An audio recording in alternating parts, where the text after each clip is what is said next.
மனமார்ந்த ஒரு பக்தராக இருந்தார், அரிய தொண்டராக இருந்தார். சீதை ராமருக்கு பாத சேவை செய்கின்ற ஒரு பக்தராக விளங்கினார். ஸ்ரீ ஆஞ்சநேயர் மகாபிரபுவை பத்தி சொல்லணும்னா இன்னைக்கெல்லாம் சொல்லிட்டே இருக்கலாம். ஸ்ரீ ஹனுமன் ஜெயந்தின்னு சொல்றது ஜெயந்திகளுக்கெல்லாம் ஒரு பெரிய ஜெயந்தின்னு சொல்லலாம்.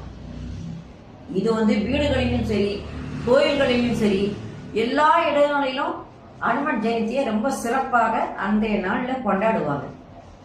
ஆஞ்சநேயர் நம்ம எந்த இடத்துல ஸ்ரீராம்னு ஒரு குரல் கேட்டா போதும் அந்த இடத்துல ஆஞ்சநேயர் இருப்பார்.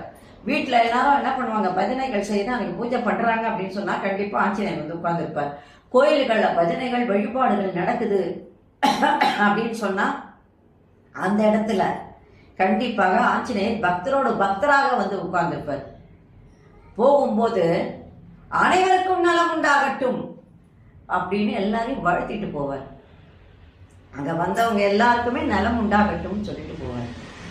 அந்த ஒரு வார்த்தைகள் நமக்கு கிடைச்சாலே போதுமானது.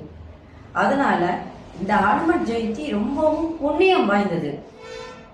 பேர் ஆனந்தத்தோடு இந்த விழாவை எல்லாரும் என்ன பண்ணுவாங்கன்னா மிக சிறப்பாக கொண்டாடுவாங்க.